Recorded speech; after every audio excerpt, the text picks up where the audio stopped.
Hey guys, and welcome to the Alabama Saltwater Fishing Report presented by Angelo DePaola, the Coastal Connection with eXp Realty, the first podcast to bring you the local inshore, offshore, and onshore fishing report, whether it's good, bad, or ugly. Folks, I am your host, Butch Thierry, and we have a great Alabama Saltwater Fishing Report planned out for you guys today. Going to get a great offshore report from Captain Adam Peebles. Going to talk to the Bama Beach Bun, see what he's been up to. And we're going to get the inshore report from Captain Patric Garmeson with Ugly Fishing. I'm flying solo host, so let's just get right into this thing, man. We're going to talk to Jason over at Sportsman's Marine. Thank them for being our newest sponsor and see what they have to offer for you guys. Welcome to the show, Jason. How we doing today? Hey, Butch, man, we're doing great. Trying to get prepared for all this cold weather about to be coming in. That's a good thing. It's finally feeling a little bit like winter, luckily. Hopefully the trout got the memo and they're doing their thing as well. I know, right, man? All those guys fishing the Winter Classic this weekend, it's either going to be feast or famine, I think. I was looking at the weather for that earlier. I think the high on Saturday is about 50. That'll be a pretty interesting day of trout fishing, I would have to imagine. Yeah, it's going to be really interesting. I wish I was out there with them. I'm going to be in here in the office holding the fort down for my weekend, but we're so glad to be a part of the show and be working together with y'all and excited about this partnership. Yeah, absolutely, man. We appreciate you guys being the newest title sponsor there at Sportsman's Marine. I know you guys have started up a new shop there in downtown Fairhope. Just kind of tell us what you guys have to offer our listeners and what the address is there at that new shop and the other location as well. I know you guys sell boats and have a ton of tackle. Just kind of walk us through your lineup and kind of what you're most proud of, and people need to come check it out and get in the doors from what I hear. Yeah, man, we have a great selection. Our newest location is located on Delamar Street, right next to Mr. Jean's Beans. Everybody knows where he's at. Right, staple. It's a staple, man. I go down there to do inventory, and I got to stop in and get me an ice cream or something. Got to. But yeah, our downtown location, man, we started out doing it for golf cart rentals, and we saw an opportunity, and we brought some local apparel companies in there. We have Saltwater Fanatics apparel in there. We got a little bit of women's AFCO, some pelagic, some salt life. But we also brought in tackle down there as well to cater to the people that don't want to drive into town, don't want to leave Fairhope. You can come down there on your golf cart and you can go shop some tackle. We've got the Z-Man. Of course, we got the Slick in there. It's one of the staples, so we're going to have it no matter where we're at. Got to have Slick. Yeah, I mean, we got Mr. Boosaw stuff with Fairhope Rattle. They make an awesome product. Mm-hmm.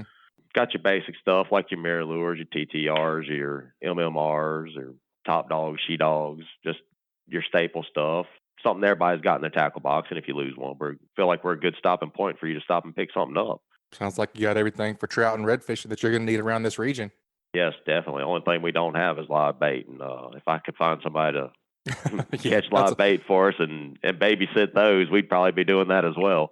Yeah, that's a whole nother operation in itself. Yes, it is. Kind of say that's like herding cats. Yeah, for sure. Well, so you guys' downtown store, do you guys have tackle in your other location as well? And please remind me where that one is. Yes, we do. We're on Alpha Highway 98. Once you pass into the Montrose city limits, I don't know the address off the top of my head, but we're at 24201 US Highway 98 in Fairhope. If you confused about it on the main strip, just look for all the golf carts because we got a bunch of them out front. It's our Atrix brand of golf cart, fully street legal, have them in lithium and lead acid, and man, they've been a hit over here. The Fairhope community love them. They don't make a lot of noise, and they're real easy to keep up. Yeah, street legal is probably the hot topic there, I would think. Yes, it is, man. They can go to Publix. Just as long as you're not impeding the minimum speed limit, you're good. Right. Well, that's great, man. I know you guys sell some boats there at that Montrose location, the Highway 98 location. Sure. What are y'all selling? And just kind of walk us through the lineup. Oh, yeah, man. We sure do. Our pride and joy is our Edgewater line. They're out of Edgewater, Florida. We carry anywhere from their 37-foot all the way down to their 158, and their 158's a 15-footer. Great boat, tough as nails, great warranty on them. We also have Wellcraft boats and kind of stay in the lower range unless somebody wants to build them. We're carrying 26 through the 20-footers this year in those. But our newest line of boats, we've been doing it for a year, and they've actually been holding pretty good traction. There's a company called Vexus, and a lot of people aren't too familiar with Vexus around here, but when Ranger got bought out by Bass Pro, a couple of leading engineers and everything went to Vexus and developed a fiberglass-infused aluminum hull. And their bass boats are really doing good. Their center consoles, man, they're great little boats. They're super fast, super skinny, but actually have a little bit of weight to them so they don't pound you all day. Very nice. What about motor services? You guys have a center there in the Highway 98 location as well, right? Yes, we do, man. Three of our mechanics are 5-star Yamaha certified, and two of them are Mercury certified. And man, these guys are a great bunch of guys.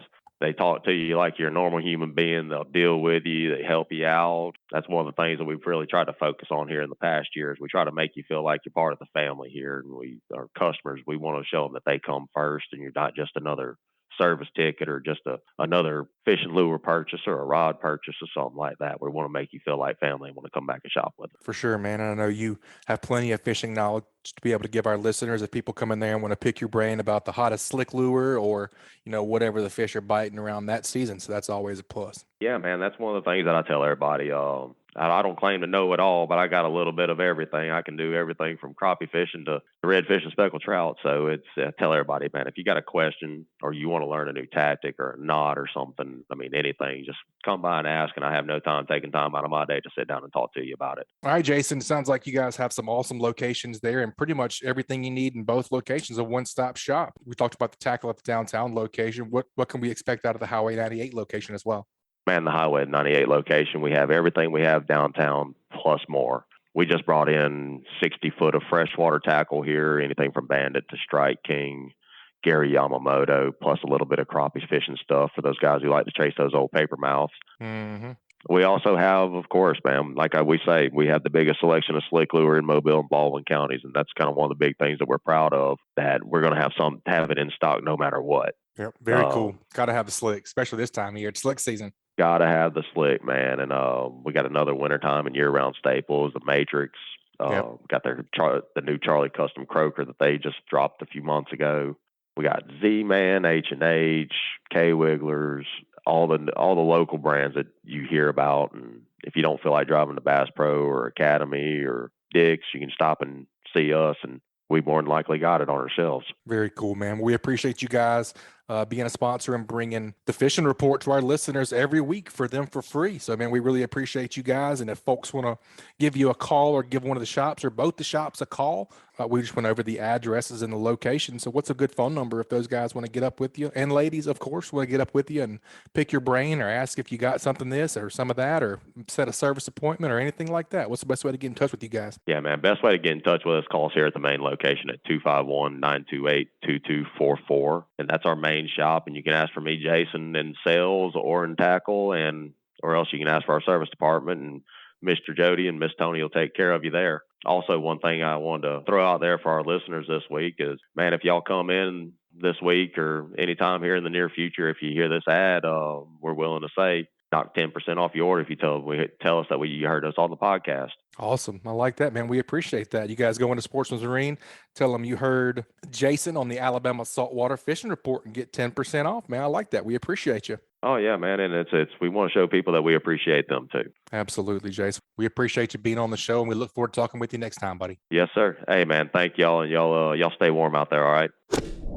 All right, we have a great show lined up for you guys this week. But first, let's hear who's making the show possible. This week's Alabama Saltwater Fishing Report is brought to you by Bahio Sunglasses. Bahio Sunglasses. Want to catch more fish? Experience the clearest lenses on the planet with Bahio Sunglasses. Because you'll see more, you'll catch more. It's as simple as that. Try on a pair at your local retailer or check out BahioSunglasses.com to witness the magic for yourself. Bahio is an independent, sustainable, carbon-neutral sunglass company based in New Smyrna Beach, Florida. And also brought to you by Sam's Bait and Tackle. Sam's Bait and Tackle is your one-stop shop located at 27122 Canal Road in Orange Beach, Alabama. Sam's has a little bit of everything, including a deli, inshore, offshore, and surf fishing tackle. They also have bait, clothing, groceries, name brand sunglasses, and so much more. Sam's also has tackle experts and podcast contributors Chris Veche and Dusty Hayes on hand to answer any questions you may have about any type of local fishing, and can also repair your rods and reels if necessary. Stop by and shop or call them at 251-981-4245 today. All right, ladies and gentlemen, for the first report of the day, we're going to go down to our Northwest Florida buddy, Joe Baya, the host of the Northwest Florida Fishing Report over there. And we're going to get the offshore report from Captain Adam Peebles, One Shot Charters. Let's go see what those guys are up to.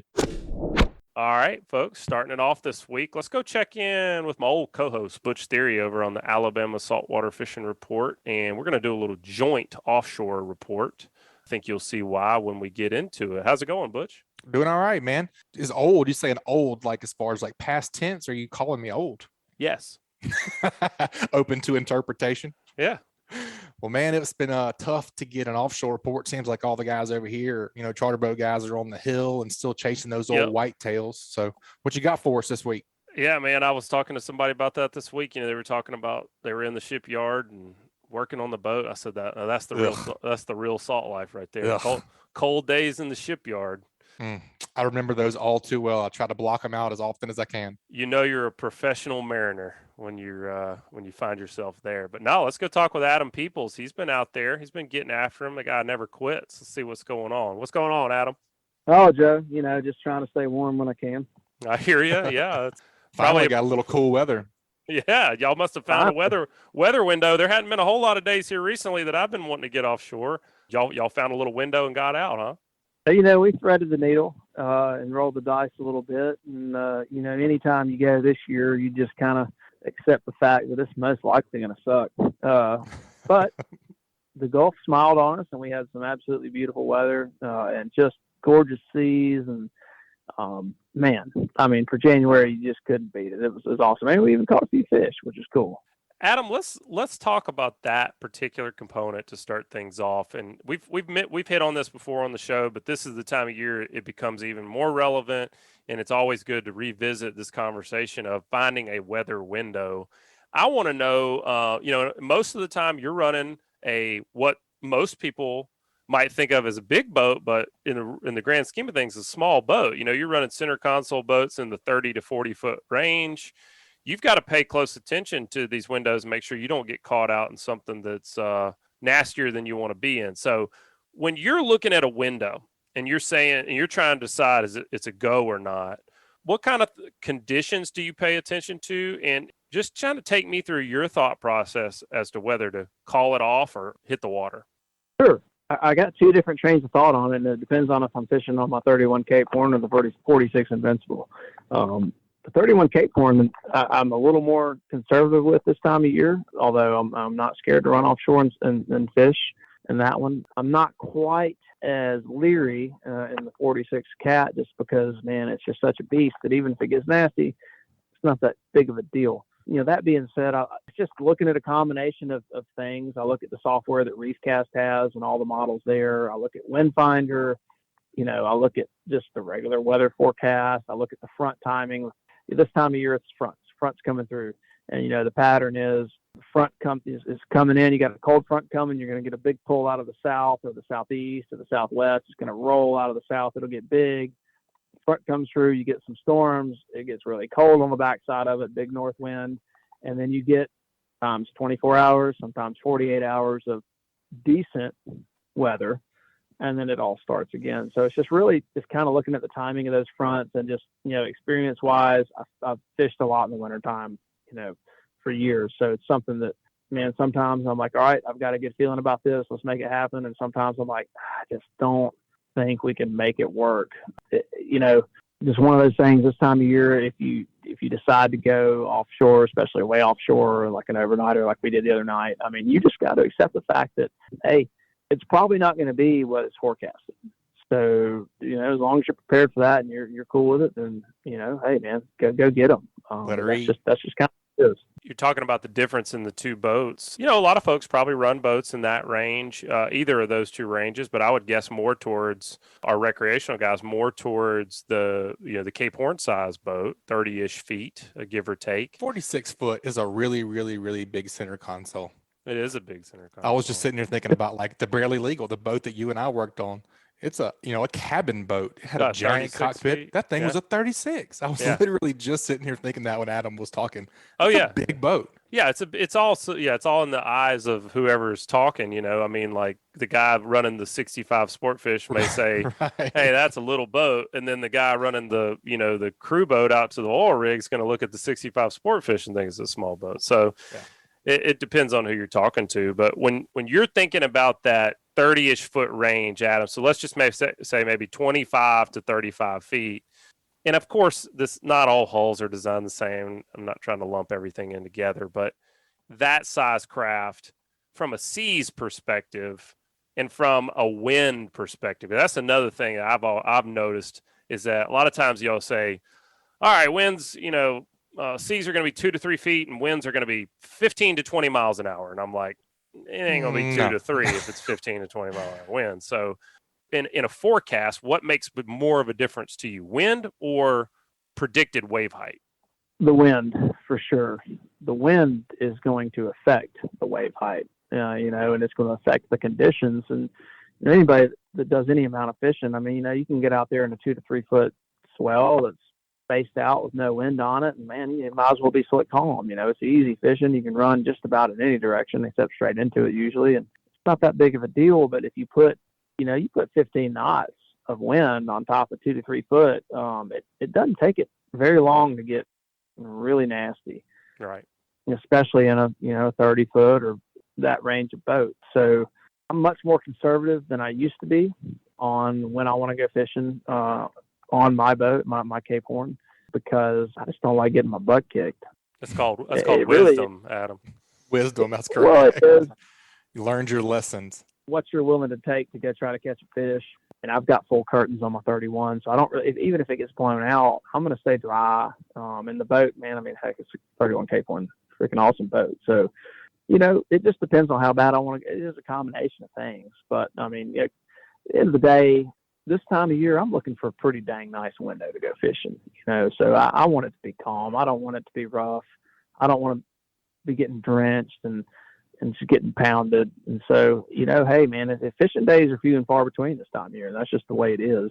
It might be 3 weeks before we go fishing again. Yeah. Just going back to that wind finder app, if you're looking over a 24-hour window, you're running your Cape Horn, what's a wind where you go, nah, I'm good? This time of year, a lot of times, especially early in the mornings, you're going to get that offshore flow, and it might roll 20 knots in the morning pushing offshore, but it, looking at wind finder and reef cast, a lot of times it'll show it laying off, mid-morning, midday. And I feel pretty confident about that. It's a pretty consistent pattern in between these fronts, is to get that last little blow, that last little offshore flow. And, man, you can ride that out, and, it might be rough for a little bit, but by the time it's time to come in, more often than not, you got a nice ride home. So, for somebody that hasn't done it a lot, you're uncomfortable with it, I would recommend look at a weather window that you think looks good, you think would be okay. And then, rather than trying to go fish it, maybe, hey, watch the buoys. Okay. Let's look and see what it really does, and see if you were right, and see what kind of day you would have had without going and getting your butt kicked, or then you might have a little better idea of it. But bottom line is, the only way to really get experience doing it and figuring it out is making that call and trying to do it. So, experience, that's time on the water. Yeah.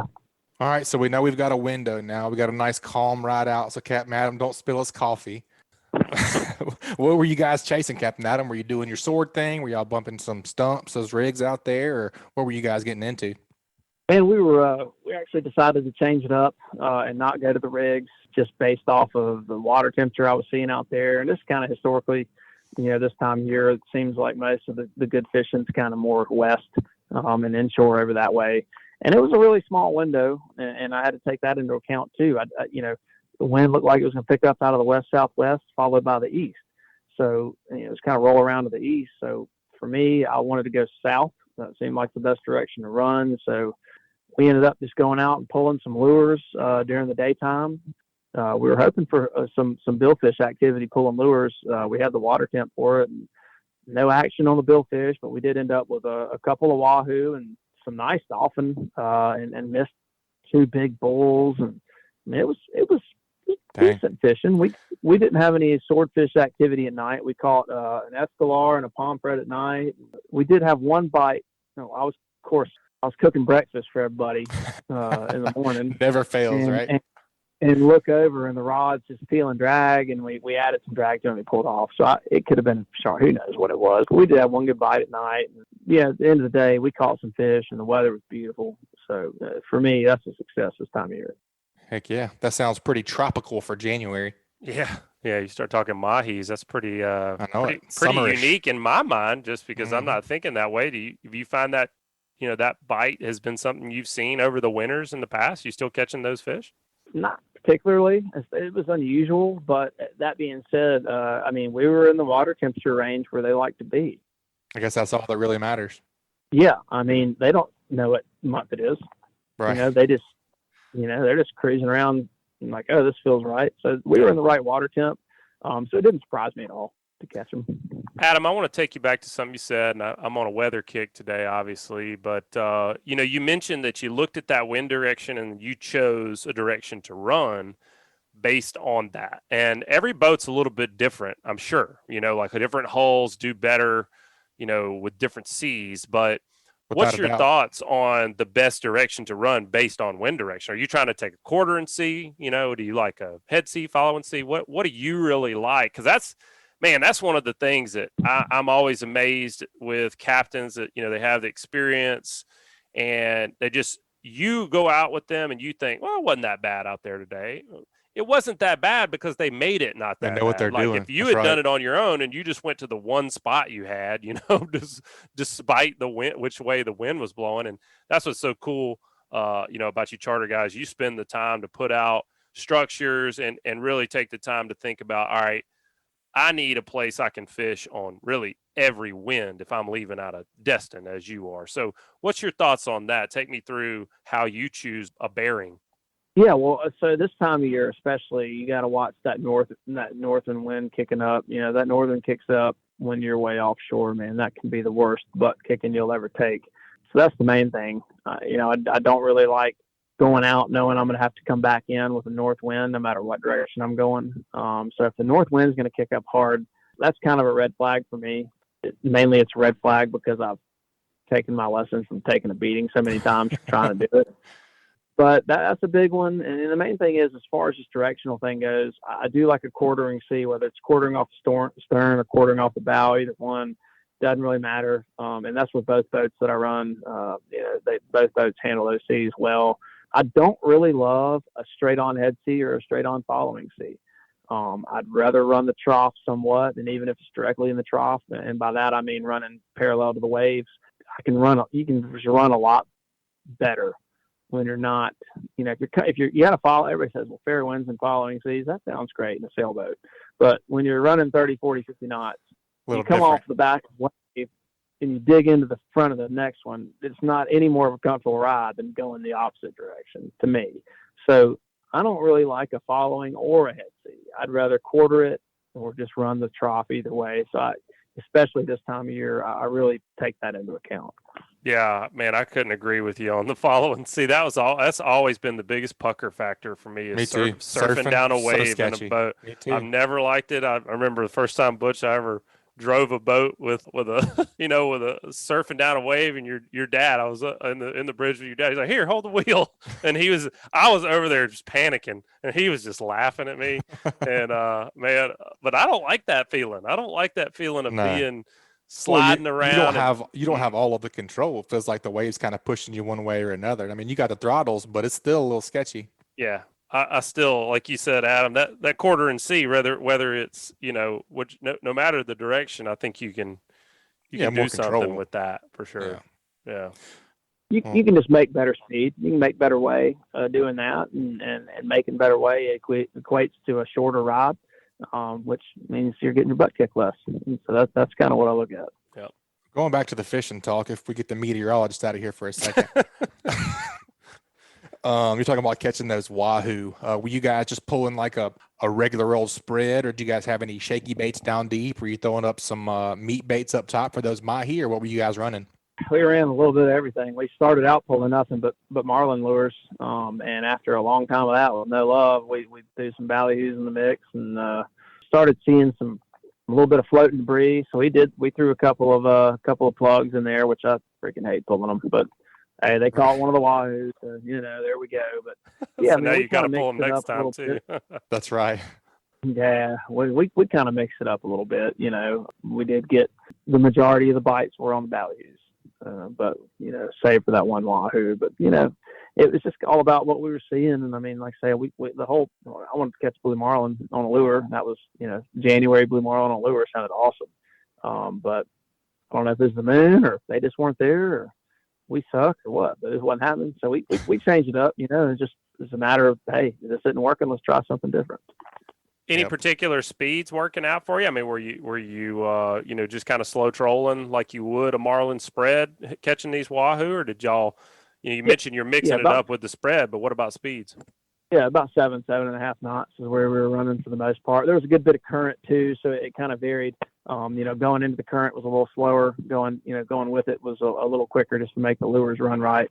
The current was pushing pretty hard, about 2 knots current. So, that we had to take that into account. But yeah, nothing crazy. Just making sure the lures are doing what they're supposed to do back there. I have very limited experience fishing offshore, especially fishing a trolling spread on a center console. How many can you run efficiently and effectively on one of those center consoles? Just say that 46, for example, whenever you're trolling. On the 46, we got the outriggers double rig. So, if it depends on how busy we want to get. Right. Typically, like the other day, we were pulling 6. Sometimes we'll run teasers and, 7 or 8. It just depends on. Sky's the limit.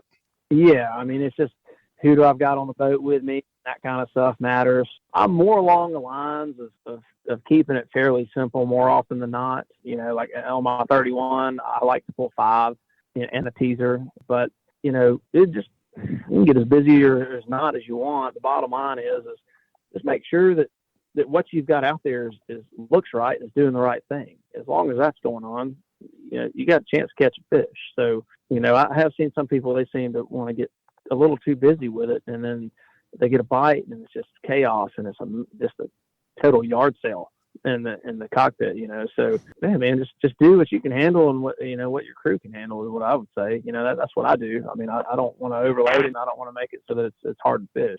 I'm glad you brought that up, is what your crew can handle. I was one of the things, Butch, you and I working together all those years. It was fun when you had a group of people that knew what was going on and were jiving, and everybody knew their job and a cohesive unit. That's right. You got a fish on, and you weren't there was no hollering going on, and everybody knew what everybody to knew do. their job. That's right. That's a big deal. So Adam, running on a center console like you're talking about, and if we do get a lot of questions from guys wanting to learn more about trolling and how to troll effectively. So a lot of times you're out there, it's you and a deckhand probably, and like you said, your crew may or may not have experience doing this. So take me through just the hookup. Like when you got a fish, you hook a fish, depending on where he's hooked, obviously on which rod, but what's your advice? What do you want your crew to be doing immediately upon hookup so that you don't get any issues trying to land that fish? Well, it depends on the bite first and foremost, and what it is, and what's going on. Like a blue marlin's dumping a reel, we're going to clear the whole spread and get everything out of the way and turn towards the fish and go after them. You get a wahoo bite or a mahi bite, I'm going to keep everything out for as long as I can in case there's more. Try to get more than one, or like we're white marlin fishing. If we get a bite, usually we're just going to, deal with him and try to keep everything out and circle back right where we got the bite and see if we can't get another bite. Situational. It does. Like we get a big dolphin on. Let's say, hypothetically get a big dolphin on, the starboard side, and he's jumping off towards the starboard. We'll clear the starboard side and leave the port side out until later, until it's good. All right, he's coming in. All right, let's go ahead and clear everything off and get it out of the way so he doesn't wrap anything up. But my thing with trolling is if you get a bite, it's probably not alone. You probably got something else in there. So I like to leave everything in the water as long as possible. That being said, somebody that's new to trolling and figuring it out, hey, if you get a bite, just get everything out of the way and catch that fish. Yeah. Like you say, you can't go wrong clearing everything. It's a little bit more trouble sometimes, but you're not going to get in trouble by clearing all the lines, getting them in. No, I wouldn't think so. We always try to, work with your shortest lines first, longest lines to last. And as the captain, for folks that are running their own boat, you're pulling at 7.5 knots, you hook a fish. What are you doing with the boat at that point? I'm not touching the throttles for a while. And I think that's the biggest mistake a lot of people make. As soon as they get a bite, they want to back off the throttles. Those fish that you're hooking, whether it's a wahoo or a mahi or a billfish, fast as they're taking line away from you, they can turn and come towards you. And oftentimes, rather than back off the throttles, I'll have to get on the throttles to stay tight. Because while your crew is getting all the stuff out of the way, you may or may not have an angler on the rod. If you do have an angler on the rod, they may know what they're doing or they may not. But the bottom line is you want to stay tight on the fish. Keep it tight. Especially with like a wahoo, man. Those wahoo are just infamous for throwing the hook. So, yeah, just keep the boat rolling, keep moving, keep everything tight. And once you've got an angler settled in and everything's cleaned up, hey, then you can back off a little bit, start letting that angler make progress and go at their pace so that they don't get burned up and they can catch the fish. At the end of the day, it doesn't really matter how long it takes you to catch it or anything like that. It just matters that you catch it. So, take your time, keep them tight. That's the whole reason you've got all those yards of line on your reel, is so that they can take that drag. So don't freak out if they take a couple hundred yards of line. Just take it easy and keep them tight. That's the most important thing, is keeping that fish tight, not letting them have any slack. That's great advice, man. Great stuff, for sure. Yeah. Really good report. Thanks for sharing some insider stuff. We can always do the fishing report, but it's important to understand how to run a boat, how to run a crew. I mean, these kind of things are a lot of times the difference between a good box of fish and just a story about the one that got away. And I've had plenty of days where, a couple of fish made the day. And I've had plenty of days where a couple of lost fish, I really, really, really wish I could have had some them. Feelings. Yeah. Oh, yeah. So great points on all that. What stuck out to you this week as far as a tip for the week for everybody? Well, Joe, I mean, the main thing I looked at this week was water temperature and the water temperature that I wanted to fish, and looking at Hilton's, looking at the water temperature in the current, and we was able to identify a real nice temperature break that, was about a 4-degree temperature break. Wow. It was a very tight period, so it went from 74 and a half to about 79. We even saw some 80-degree water. Wow. So finding that was key. Hilton's was instrumental in being able to find that, and it was right where it was supposed to be, and there was good current pushing south to north, and so that was the main thing, is that temperature. I mean, this time of year, there's a lot of dead water, a lot of cold water, and finding that warm water is where the life's going to be, and that's what we did. So that'd be my thing, is make sure if you're looking to fish in the wintertime for pelagic fish, you got to have Hilton's. That's no getting around it. That's the only way you're going to know where to go get them. And that's all we did. We found that temperature break and that warm water, and we went there and caught them. Man, that 4 degrees is significant from what I've heard y'all talk about in the past. I mean, if somebody's looking for those temp breaks, what to you is significant? Like, where do you go, hold up, let's maybe think about fishing right here? I'd have been fired up for like a 1-degree temperature break. Yeah, I thought that was pretty large. The fact that it was so substantial even got me more excited. And the fact that temperature break was over the top of a big ledge made me even more excited. And the altimetry was right and everything was good. So I was pretty fired up to go there. That's not always the case, but seeing that, it made the decision very easy to go down there and check it out. Talking about Hilton's and checking that stuff, what about the chlorophyll? What was the water color and clarity? Did that weigh in your decision at all? Not a whole lot this time. The water color was pretty consistent out there. There wasn't anything where there was a color change or anything. There was a nice push, a nice line with foam and debris and stuff, and a lot of current, but there was no color change. It was all the same.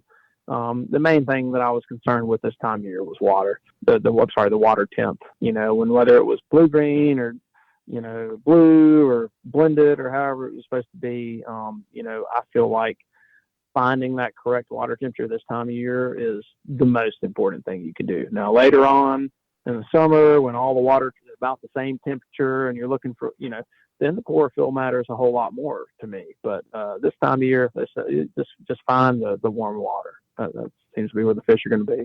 Adam, I like going with local guides and captains wherever I go fishing for a lot of different reasons.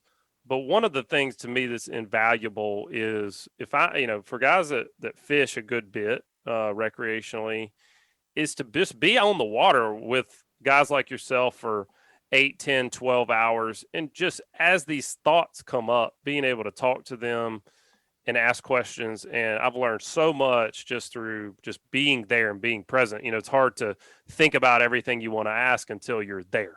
So if folks want to hook up with you and get out on the water with you and hopefully learn something from you when they're there, What's the best way for them to reach out to you? Check out your open dates you got coming up. I mean, gosh, here we are in January, but we're not that far from really being right back in the swing of things. How can they reach out? Yes, all they got to do is just check out www.oneshotcharters.com. It's got all our info on there, contact info, social media, all that good stuff. They can see any information they need, trip wise. And hey, feel free to give me a shout. Need some advice? Wanting to know where to go fishing? Hey, give me a holler. I'm happy to help anytime. Butch, I like being able to dive off into some of these, I would say, peripheral topics to fishing. I mean, All fishing important. yeah, it is. But at the end of the day, like, you got to get there. You got to get home. You want to be safe. You want to be comfortable. I mean, there's No going to doubt. be more days to fish. So don't want to get beat up. And then the little things too, man. I mean, like we're talking about with just how you handle the boat, how you run the cockpit, those things can lose fish for you if you don't do them incorrectly. So all that effort that you made, all that money that and you fuel. spent, Yeah. all that time you took off to go get out there and get the bite and finally get them to the boat, and you lose them over something that could have been prevented. To me, that's so short-sighted. So it's fun to be able to dig in a little bit deeper with Adam. And Joe talk hits about him in those the head things. with a gaff and knocks Right. him off the line. Right. It's all happened, brother. It's No all doubt. happened. I enjoyed that, man. That was really, really good stuff. I always enjoy talking to Captain Adam. You just know the dude's a wealth of knowledge, and you know that he's spent his whole life out on the water just by talking to him. Yeah, and he's fishing. That's what. Yep. That's the key too. Out there catching mahi in the middle of January. Yeah, Bet you didn't that's think you were wild. going to hear that, did you? No, I didn't, but I really enjoyed it. Great report, great tip. Always good to hear from him. Same here, man. Enjoyed it, and Yeah, I'll dude. be looking forward to the next time you and I can jump on together. Yes, sir, man. I'm gonna jump out of here and go get my other reports. Y'all have a good show, and I'll talk to you soon. All right, buddy. All right, folks, that was another great segment. Let's take a quick break and hear from a few of this week's sponsors. Boaters List. Boaters List is your new reliable and fast resource designed to link everyone to everything on the water. If you own or run a boat, you know how difficult it can be to find the right company for the task at hand. Boaters List makes it easy to find the service that you are looking for. Locate anything from fuel docks to service repairs or rentals of large yachts, even down to paddle boards and all things in between. BoatersList.com will always strive to make it better on the water. And also brought to you by Hilton's Offshore Charts. The days of heading out and blindly looking for good fishing areas are pretty much over. Don't waste time and money on fuel searching for fish. You need the most recent, highest resolution images to not only know where to go, but where not to go. The knowledge provided by today's technology is critical when planning an offshore fishing trip. Make the choice that professional captains all over the Gulf make and choose Hilton's Real-Time Navigator. The easy-to-use interface and excellent customer service will have you on the fish every time you go. Check them out at hiltonsoffshore.com. All right, folks, let's head on down to get our second report of the day. Let's go see what the Bama Beach Bum's up to. What'd you say, Matthew Isbell? Not much. Just, the weather can't make up its mind. I woke up this morning to go fishing, and no lie, I had all of my clothes laid out. I was ready to layer up because I went yesterday. It was 30 degrees in the morning, and I looked at my app, and it said 59. And I was like, what? What happened? Yeah. And so I stepped outside, and it was nice. I wore my flip-flops today. It was a beautiful day. The fish didn't really care that much that it was a beautiful day, but at least I got to wear flip-flops, and I didn't freeze my butt off. Yeah, well, what'd you start off doing this morning? Did a little beach fishing, and beach fishing has been unusually good, mostly. Today was not. I was with a buddy of mine, and between the two of us, we got 2 bites, and he caught a whiting, and that was it. Yeah, nothing. And but up until the last couple of weeks, man, it's actually been more productive for wintertime than I would expect. Like, I've actually had some pretty decent pompano days, and I've caught 3 permit now. One of them was just a few days ago with my wife. I saw that. Very cool. Yeah, and also my buddy Brad, he caught a black drum, which black drum are probably your best opportunity fish right now in the surf. There's a decent amount of them. That's what I've been trying to catch. They're just, surf fishing, it's like you just got to be the right place, right time, and set up in the right place, right time. Obviously it's a lot different than when you're on a boat or kayak, when you can kind of move spot to spot and try to locate fish. You're kind of a lot of the time waiting for fish to come to you, and whether that happens or not, who knows. But but black drum are pretty prevalent right now on the surf, which is typical. Like that's what we should expect to see this time of year, and should expect those slow days like we had this morning. So I'd say everything's looking pretty normal for your surf fishing going, from this point forward until we probably hit spring, where we start seeing more numbers of those pompano coming back, the whiting being more consistent, seeing the Spanish showing up and all that stuff. From now on is pretty much black drum, and then you'll get one good day where you actually catch some random good fish every 2 weeks. Interesting. So it's kind of hard to put a pattern. I wonder why. Well, I would say the reason the beach fishing was so good there for a while, because it was like Alabama's third summer, basically. Yes. Water temps held for a while. Like they're just now dropping. I think today they were like 58, kind of where we were. Mm-hmm. And which is getting pretty chilly. So, but up until then, I mean, we were still mid 60s, and fish, the pompano don't mind that. I can't really speak for permit. I guess they don't mind it. Apparently, yeah. Yeah, they like it, but it's definitely dropping now. So we should see some things change from here on out. What are you doing? You said you were trying to pick out those big black drum. Are you kind of going to say baiting up, but just using bigger bait, or what are you doing to try and target those guys? Anything different? No, the best way to target black drum in the surf is just to pompano fish. There's no, I'd say, good way to target it. I've never tried crab, and it probably would work. That's what I was thinking for some reason. Yeah, blue crab, if you cut it up, they're probably going to eat it. But I've always had such good success with synthetics with black drum. Your fish bites, fish gum, whatever. It puts off so much scent that I think it just works, honestly, better than a lot of natural baits. I've caught more fish more black drum on that really than anything else. Now, ghost shrimp is a great bait for anything this time of year. If you can get ghost shrimp, if you have access to a pump, if you know what you're doing, whatever, I would say definitely get some ghost shrimp out there and some synthetics. If you're looking to catch a black drum, between those two, you should be good. I wouldn't really fool with the sand fleas. You can put pieces of shrimp if you can't get anything else out there, but you don't have to overcomplicate it. If you wanted to just slap on a piece of fish bites and throw it out there, you'll be set. Yeah. They will eat it. They will find it because they're so scent oriented, like a lot of other species, obviously, that plays a role, but like that's numero uno on the black drum's requirements list is it's got to stink, and or any drum pretty much for that matter. Yeah. So that it just puts off so much scent, and it just lasts out there. That's really the best way to get them. Yeah. What else you been up to, man? I texted you a couple times yesterday, the day before. You said you've been in the kayak a little bit. What you been chasing in those dudes? So I've had some struggles, but I've had some success too. I've had some good days with redfish, slot reds in some of the creeks that I've been fishing.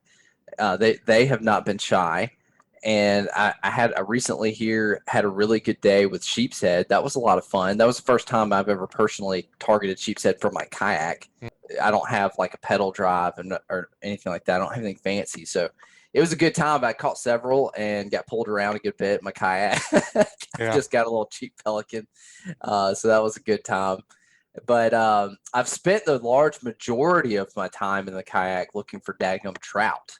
And it would probably make most grown men cry to know how much time I've spent trying to locate trout and how few that I've caught. If I had to throw out a wild guess, probably over the last 3 weeks, I've probably dedicated at least 50 hours of on-water time over the last 3 weeks to trout, and I think I've caught like 3.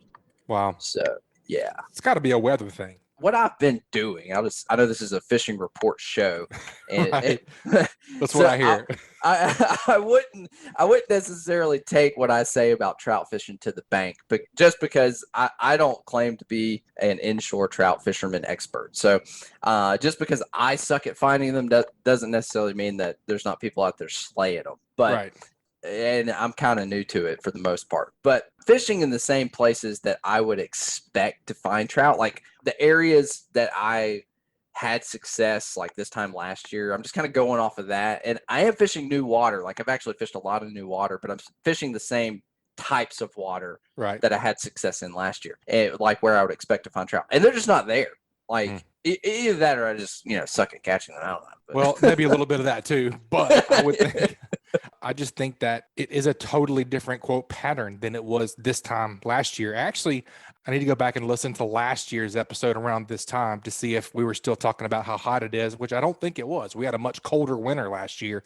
So I think it pushed those trout. We keep saying on here where they're supposed to be. They don't know that it's January, whatever it is, 20th. They just know what the weather is doing. And if it doesn't get cold, then they're not going to do cold water things. So I think that's probably your biggest struggle is, they are supposed to be there, but they're not. Yeah, I would think. And I know, like the creek I was in today, man, I came through a section and I'm not kidding. There was it was a consistent trail of, and the water was super clear.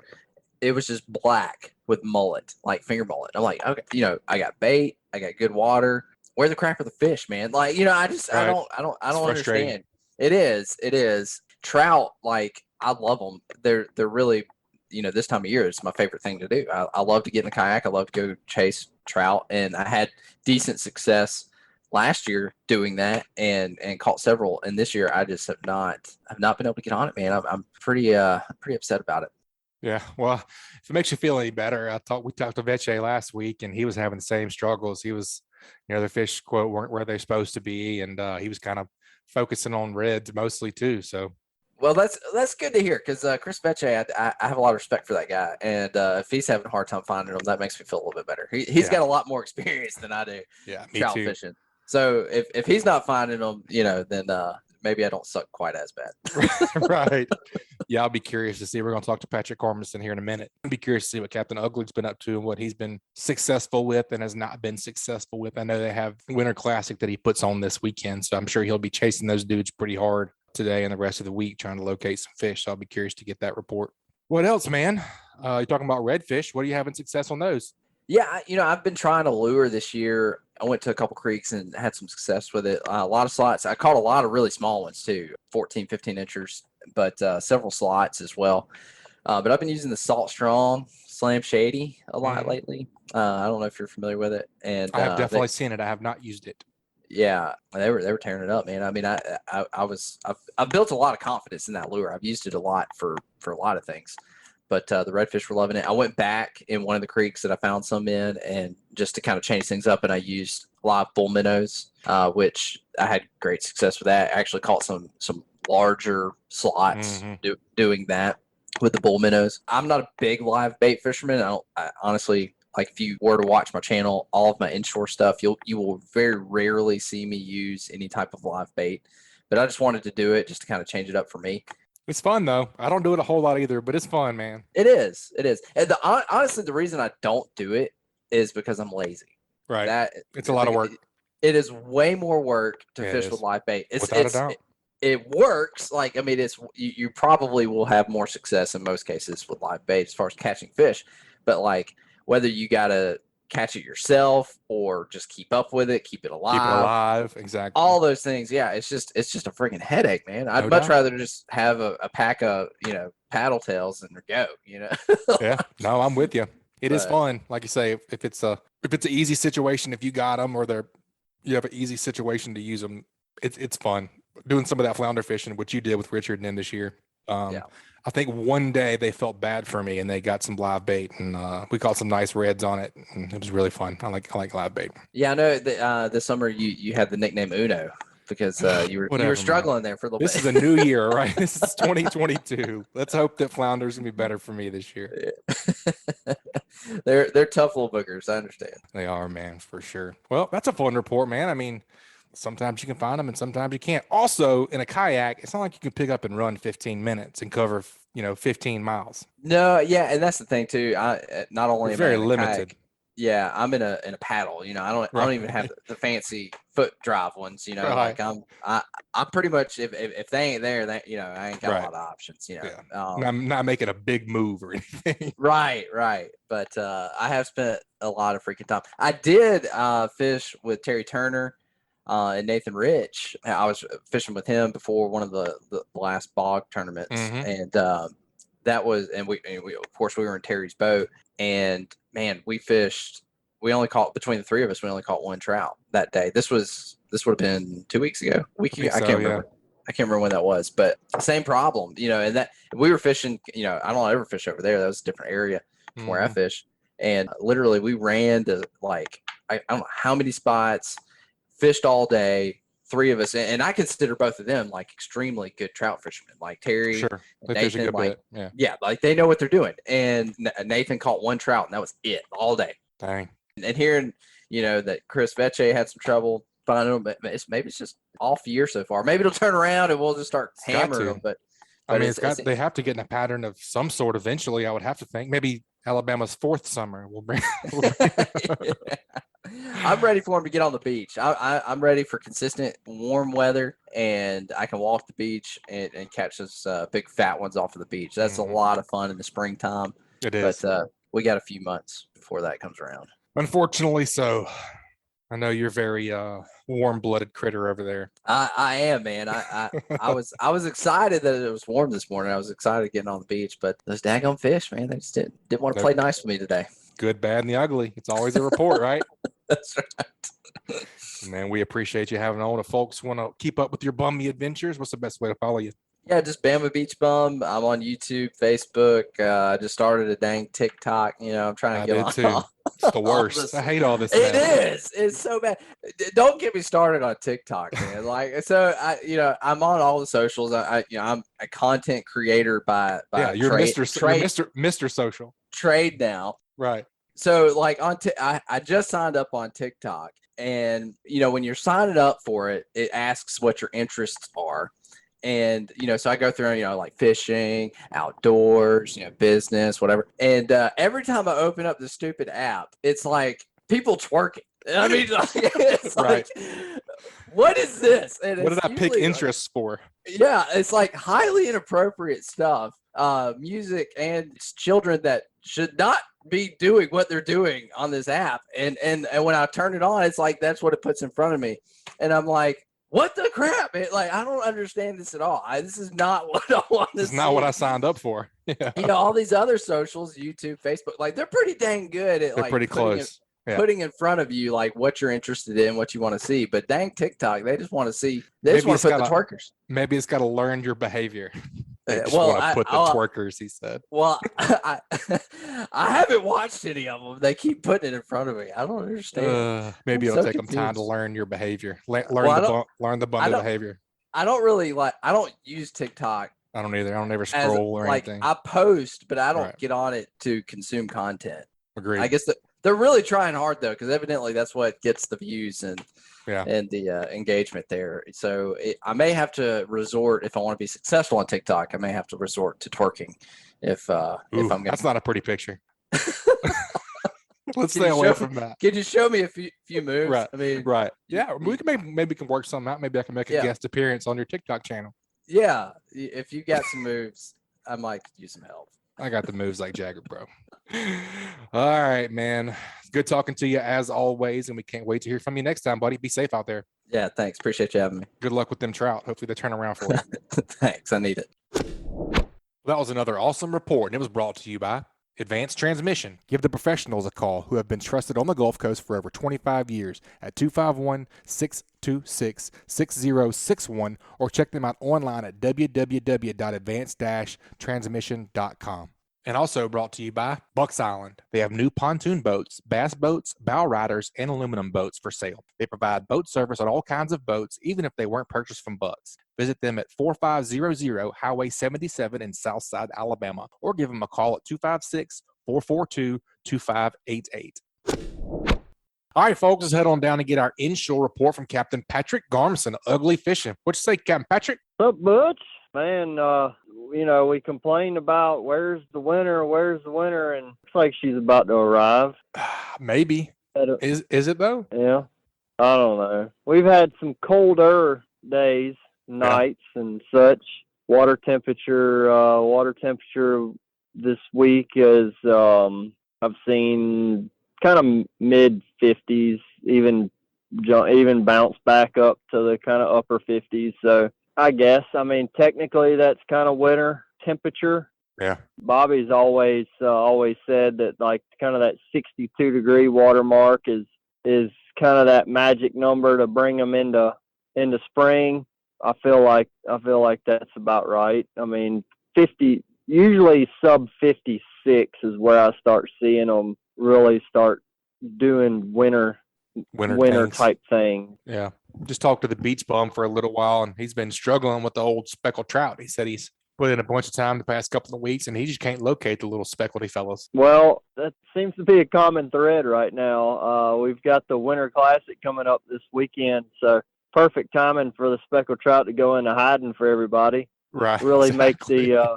make everybody work hard for it. But we're kind of what I've been doing this week is, I don't know how many times people have heard Richard mention talking about scouting and eliminating water, and that's what I've been doing this week. So if I were to, this is the perfect report to really allow people to understand what that really means, and that means that I have actually caught one keeper size or slot size speckled trout and a handful of shorts. And I'm feeling pretty good about my scouting. Now, I'm not feeling great about exactly where I'm going to fish for the tournament, but I feel like I've gone on a fairly successful week of Where not to fishing fish. for the tournament. Right, because it's all about trying to get into those kind of extremity areas is kind of the stuff that I've been focusing on. And like, okay, if this were to be the case, so what I'm looking at is we're about to go into a cooling trend going into the weekend. So I'm going to look for areas where there's already some fish moved into. So like in some deeper areas or some creeks or way up the rivers and stuff like that. Maybe some head end canals and stuff like that is what I'm visioning. And what I have in my mind is that if I can go and I find a handful of fish and it's a little bit warmer like it has been the last couple of days, then I would anticipate that area get better with the cold, if that makes sense. So I'm just trying to set myself up with best case scenarios. And then if I go into a bunch of these type of areas that draw up that similar story for me, Mm-hmm. and I'm not catching anything, or there's no mullet, there's no kind of sign of life, then I really feel good about writing those off and not even put them into my mind during the tournament. Because the last thing you want to do is be in an area that you feel pretty confident about and having some fish, and you're sitting there thinking about, man, you know what, I didn't get a chance to go check up over in this area, and then you end up spending a bunch of time running around. Whereas I listened to last week's show, and Bobby was talking about how he went through several areas, and they were doing grubs and slicks and all this stuff, and come to find out one particular tactic was the ticket, and then they slowed down and kind of keyed in on that. Then, that's winter fishing. Mm-hmm. That really is getting that one little clue to say, hey, there are some fish here, and then really slow it down and start putting a lot more emphasis in that particular area and in that particular like plastic or whatever that lure is that you found that you got a little bit of attention on, and then start kind of whittling through your tackle box and finding something that exactly fits what they're going to key in on. Because it can be funky this time of year. I mean, it can be something as subtle as, going from, you may pick up a bite, say on a Swamp Thing little slick, right, on a jig head, and then it's like, okay, well, but we're not burning them up, but we feel like we're around some fish, and then you maybe drop it down to say like a little chartreuse sparkle beetle or something like that, which is, I mean, it's a lifeless little lure. It just has that little split tail, and then something like that could trigger the bite to come on a little bit better. And it's, it's just about getting that right presentation, and man, really got to pay attention. One of the clues that I had the other day when I got into an area, I thought I would expect to see maybe a fish or two. I actually had 3 or 4 bites on a big slick, but I mean, they were so subtle of bites that I could barely feel it. But what it made me do is I was like, all right, well, I'm 95% sure I felt a bite there or 2 bites there. So I slowed it down even more, and I caught a fish. And that tells me that there's a lot more fish into that winter type pattern when they start behaving that way. Yeah. Man, you saw that last year. Remember when we were deep water jigging? Yep, big time. I was feeling them almost like they were farting on it. Yeah. is what Yeah. I say. Yeah. Like, I don't feel like it's a bite. And I'm like, all right, I think there was a fish. And then I start setting the hook and start catching a few fish. And that's the deal, man. You just got to be able to really sense everything, because I feel like there's a lot of times where fish are actually just brushing your lure. And then if they're interested enough to, like, brush against it, I just envisioning that's what's happening. And then because sometimes you'll foul hook a fish, you'll get them hooked in the gut, and Right. it's all because you actually did feel that, you felt the line move when that fish hit it, but they weren't biting it. They were just rubbing up So- on it a little bit. Yeah, just rubbing on a little bit. Sometimes in about that, like you're talking about that 30-foot range, talk about a subtle bite. I feel like sometimes I can just feel them looking at it. You know what I mean? So I've had success with that. Yeah. I mean, that's what you have to do Got that sixth wintertime sense. fishing. You can't just go at winter fishing for trout if they are not just piled up elbow deep in the mud and just ready to eat anything that comes by, which that does happen in the wintertime. I have seen them where they're stacked up, and anything you swim over their head, somebody's going to get bit. But it's far more likely you're having to use a lot more of a finesse type approach to get some of these fish to bite or get decent numbers to bite. Man, looking at the weather here, golly, the high Friday is 43. The Winter Classic is Saturday. It's a 1 or a 2 day event. Yeah, 2-day event, Saturday and Sunday. High Saturday is 50. High Sunday is 52. It looks like we're still going to be dealing with some windy conditions on Saturday. Probably going to be laying down as the day goes on, and then it looks like Sunday looks like a pretty good day. Where wind should be light. It's going to start off really cold. Should have some ice on the deck and guides freezing up and all that fun stuff. But I would anticipate Sunday could be a good day. I think Saturday, I think some guys are going to struggle. But I mean, it's easy to do when it's cold and the bite's Windy. slow and it's windy, because then it makes it that much more difficult to give that finesse type presentation that I'm talking about. Oh, yeah. If you got a 6-foot bow in your line, or you can't keep it out of the water or keep it out of the air, it makes a big difference on feeling those bites. Yeah. But I tell you what, there are some reaction type baits that I've had success with throwing like stick baits or something like a Rebel Countdown or a Rapala X-Rap or some sort of stick bait. I know Vesche likes a lot of that kind of lure, and that's really something that a lip bait in some windy conditions, you can really rip that thing and keep a tighter line to it. Now, the fish may not hit it real aggressively. They may still be doing that slapping at it and get a treble hook on the side of the fish or something. But that sort of bait kind of lends well this time of the year. And then rattle traps are good baits, like lipless crankbaits.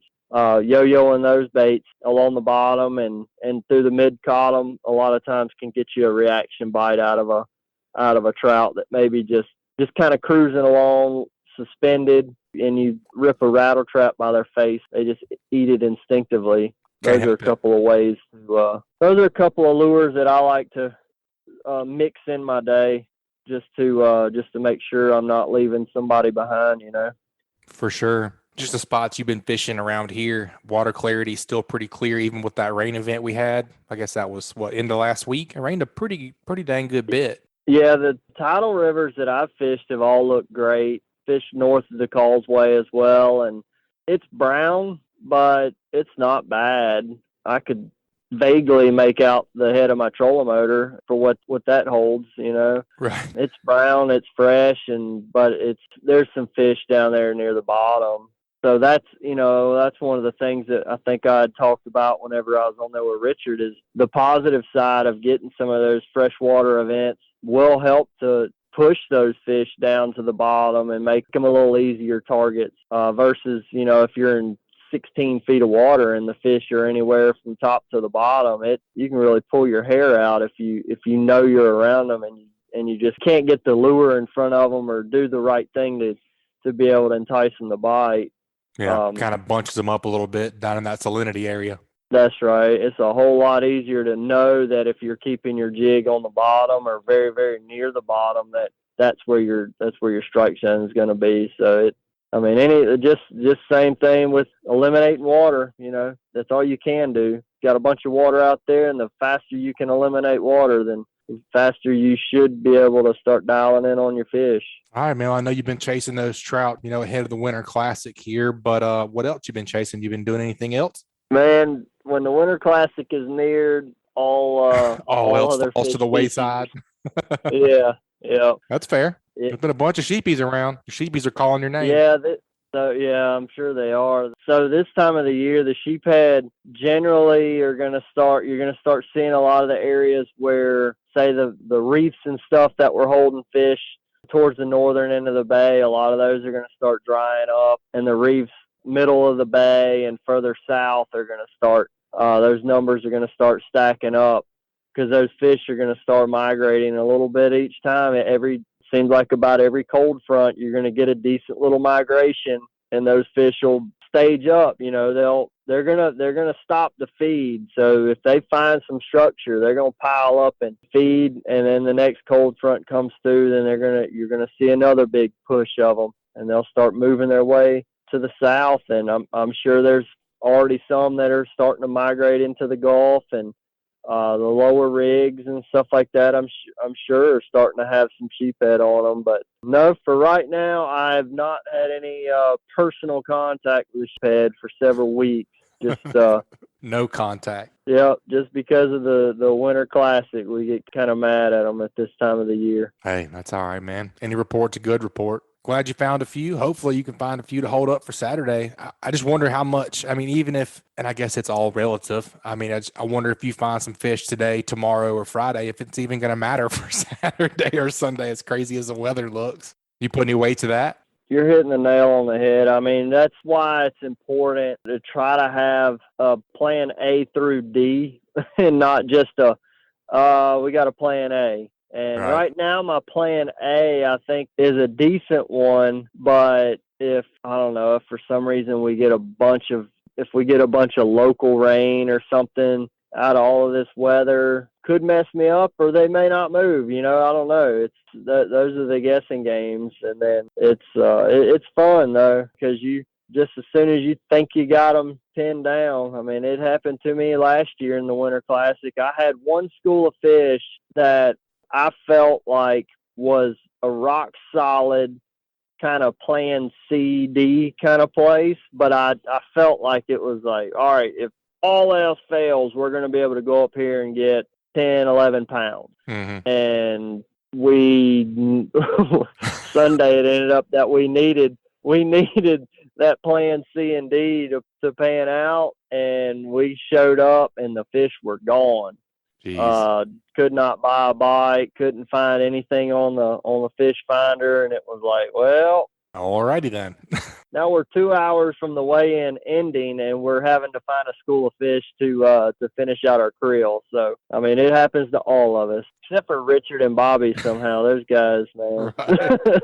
That's what I was about to say. At least the good news is everybody's fishing the same exact conditions. So that's right. Everybody's got to battle with the same situation. Yep. Last year's winners, Scott and Jamie Stevens, their fish that they found the week leading up to the tournament literally stayed in the same general area for them through the whole tournament, and they were able to win with their plan A. So that happens sometimes. Sometimes they get. I don't want to use lucky, but in the sense of having a school of fish stick around for several days on end, and it being the right fish stick around the whole time there is some. It's very fortunate. If you don't want to use the word lucky, I would say fortunate. There you go. Fortunate. Right. Fortunate feels better. That's right. Yeah. Very fortunate sequence of events. That's right. They brought some beautiful fish, and every year they've been contenders somewhere in the top 5 or so since they've been fishing it. So I would anticipate them to be right slinging around the top again. So Good deal. it'll be fun.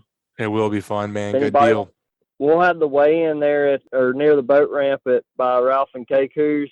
If anybody wants to come check out the weigh-in, we'll start the weigh-in process at 3 p.m. each day. It's pro-style type weigh-in, so it's not about show up and just weigh your fish and stand around and wait till the end or anything like that. We're all trying to get our fish in and weighed in. The mission is to bring them in alive. You get awarded bonus points for each live fish. And all the fish that are in good shape are all going to be going to the Claw Petite Mariculture Center. So these are our future brood stock. Usually, because we are targeting bigger fish, most of the fish that end up being in this that are donated this time around are generally all female trout. So this is a way for them to purge the tanks and get rid of some of the girls that have been in there doing their job and bring in a new class of fish.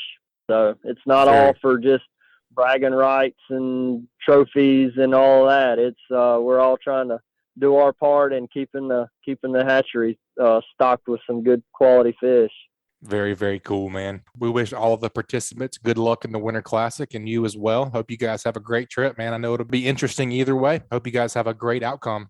All right, Butch. I appreciate it, man. Yeah, man, no problem. If folks want to get up with you and book a trip or follow you on all your socials, what's the best way to get up with you? Go to uglyfishing.com. You can see, most all of my social media links are there on the website. If you're interested in booking, you can click the book now or check availability. It'll get you to my calendar. Take a look, see if you see some open dates. March is really filling up. I think I've got a lot of stuff starting to fill up in March and in May, which is pretty consistent what I've had it happen in the past, where people are starting to think about those that spring sheephead run. I've got a lot of those trips on the books in March, some in April, and then my trout guys are starting to fill up the month of May. So if either one of those or redfish or any of that on your mind this spring, go ahead and start taking a look at that calendar and pick you out a date. If you got any questions about the days that are available, you can give me a call or shoot me a text at 251-747-1554. Very cool, man. We always appreciate the report, and you guys be safe this weekend, man. First and foremost, it's going to be cold. You guys take precautions, and y'all be safe. Look forward to hearing about the weigh-in. All right. Thanks a lot, Butch.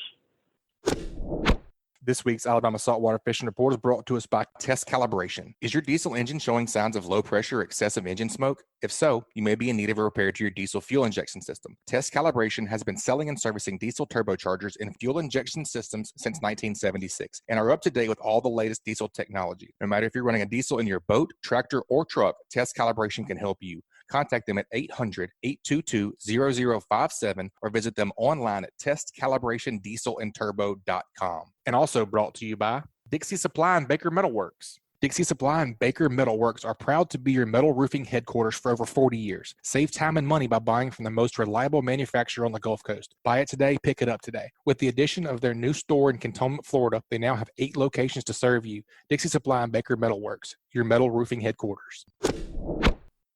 All right, folks, we cannot get out of here today without doing What Did You Learn? And I definitely know what I learned this week. It's always a real struggle in high winds if you're fishing any kind of, smaller jig head with the grub on the bottom or, like the slick, using that suspended twitch bait, cast it out there 1.5 miles. And, you want to keep constant contact with that lure, the positive tension. And with, those lighter pound braids or even mono or whatever you have your reels spooled up with, it's a challenge to be able to feel that bite at the end of at the end of your string. I thought it was great what Captain Patric was saying about a lipped bait. And I had really never put 2 and 2 together there. I guess in certain applications, it would be very, very beneficial to throw like Veche likes to throw some of those lip baits. That will keep the line tight. You could cast it out there and keep the line tight, move it really slow, but you don't have to battle with your line flopping in the breeze. So that's definitely what I learned today. All right, guys, that wraps up another great segment. Let's take a quick break and check out a few more of this week's great sponsors. That segment was brought to you by Fishing Chaos, fishing tournaments coming up near you. Do you fish in a club? Do you manage a club? Does your club hold fishing tournaments? If the answer is yes to any of these, now is the time to reach out to Fishing Chaos. Get your club listed and managed on Fishing Chaos now for free. Contact Jesse Wilson for details at 508-1853 or go to fishingchaos.com to schedule a demo. And also brought to you by MB Ranch King. MB Ranch King hunting blinds and feeders are built to last right here in the USA. With durability and convenience in mind, MB Ranch King's maintenance-free blinds are constructed with high-grade steel and come in a variety of sizes to meet any hunter's needs. They offer high-quality, easy-to-use corn and protein feeders that can be filled with both feet on the ground. Call Kevin today for more info or a quote at 205-807-2937. MB Ranch King, built in the pursuit of perfection. Folks, that's going to wrap it up this week. You guys, please subscribe, rate, and review wherever you listen to podcasts. If you'd like us to email you the podcast each week, just text the word fishing to 314-665-1767. Again, just text the word fishing to 314-665-1767. Subscribe to our email list, and we'll send you the new show each week. We'll talk to y'all next week. Keep whacking them. This week's Alabama Saltwater Fishing Report has been brought to you by Fish Bites. Are you tired of scrambling for bait whenever you decide to go fishing? Have an artificial bait that's better than live bait, ready to go at a moment's notice with Fish Bites. It's easy to pack and travel with, and it's also shelf stable, and not to mention tough. With Fish Bites, the bait stays on the hook and the fish stay on the bait.